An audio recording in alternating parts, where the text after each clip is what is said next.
Hey everybody, Jem here once again, giving you guys another book review. This time I'm going to be reviewing Thirst Number 3, The Eternal Dawn. This, I rated an 8.5 out of 10. It's by Christopher Pike, of course, and this was really good. I really liked this one. While the other two books, Thirst Number 1 and 2, were omnibuses, aka 3-in-1 bind-ups. This one it's just by itself, The Eternal Dawn, and it was just really, really good. Now, I'm not going to be saying any spoilers. This was just too good for that. And so, on to the synopsis.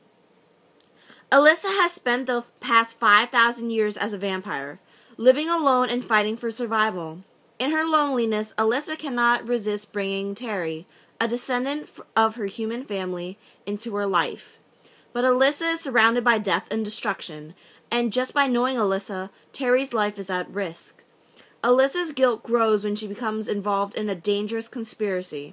A covert organization knows Alyssa's secret and will stop at nothing to use her powers for their cause.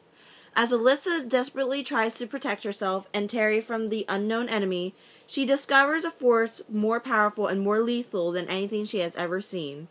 Alyssa doesn't know who to trust, who to challenge, or who she will become.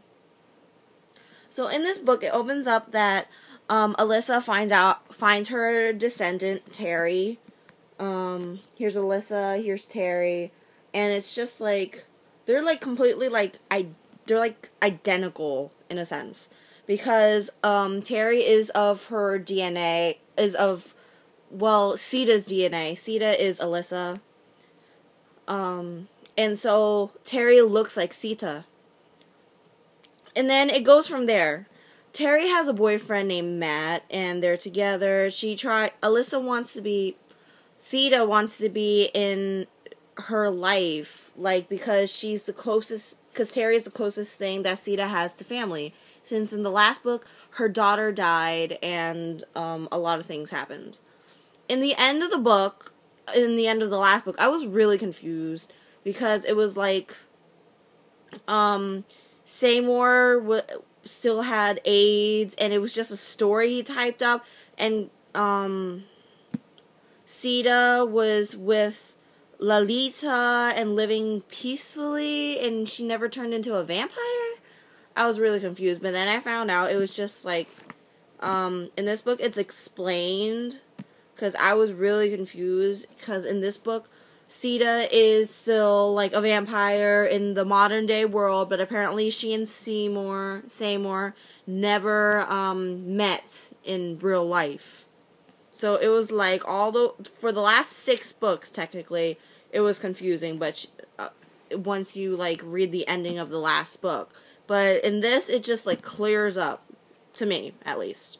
Some people might be still be confused after the whole explanation, but it's just how you think about it.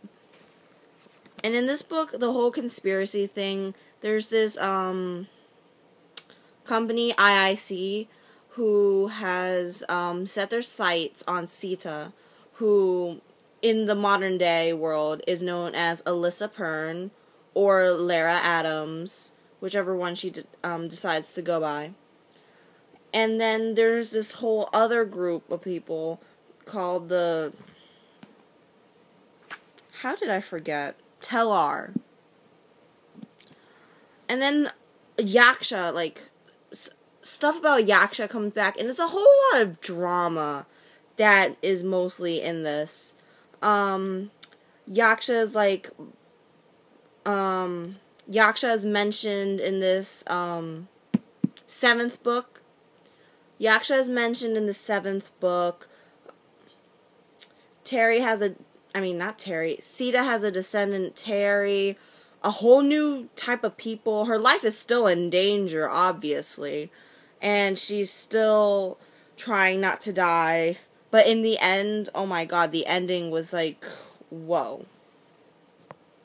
I'm sorry this is a really vague description of the book, but it's just so much action-packed it's so action-packed and so dramatically filled that it's just really hard to describe without giving spoilers away.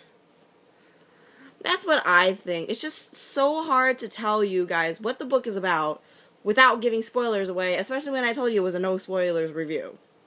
So, I should really just end this off there. Again, an 8.5 out of 10. It was a really an amazing book. I wish that my library had the next two books, which are the last two, Thirst Number 4 and Thirst Number 5. So there are technically 9 books in the Last Vampire series. I really wish that we had Thirst Number 4. But I'm going to see if I can try to get it somewhere else. So that's all I really have to say about this book. The next book I'm going to be reading is Finale by Becca Fitzpatrick, so I can finally finish the Hush Hush saga. Now, an author friend of mine, she sent me a blurb and a cover of her debut book called, let me see, The Versailles Vendetta, Labyrinth Society, The Versailles Vendetta. It's by Angie Kelly. It's coming out May 27th from Astria Press, so you can get it as an ebook from Amazon or Barnes & Noble. So let me just give you a blurb. When 12-year-old Mia Cornell is sent to live at the Tarpley estate, her 9th foster home, she has no idea what she's in for. Having a kind but mysterious foster mother and 3 quirky foster sisters is all well and good. Discovering that her new family is a secret society, they use a portal in their garden labyrinth to travel the globe seeking lost art, artifacts, and OSOs. Objects of supernatural origin is something else entirely. Mia barely has time to wrap her head around the truth when the society's latest job, tracking down Marie Antoinette's necklace, goes sideways. Mia and her new siblings, Tommy, the historian, Devin, the hacker, and Lily, the muscle, must use their wits, plus a few cool OSOs filched from the society's vault, to stay a step ahead of a sinister enemy from their foster mother's past. But just how far back does Mrs. Tarpley's past go? And will Mia stand by her new family or cut and run when they need her the most? Now for an author bio.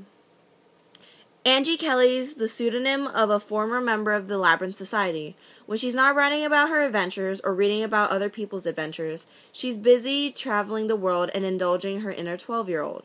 Although she was last sighted lurking around the British Museum after hours, her current whereabouts are unknown. Now, the author, Angie Kelly, sent me an arc of her debut book of The Versailles Vendetta, and so I will actually be reading that and reviewing it before the 27th. I will assure you that. I'm going to most likely read it right after I finish Finale, because I have to return Finale to my friend. Like, right away. So that's all I really have to say. So I guess I'll see you guys next time in my next review. Bye!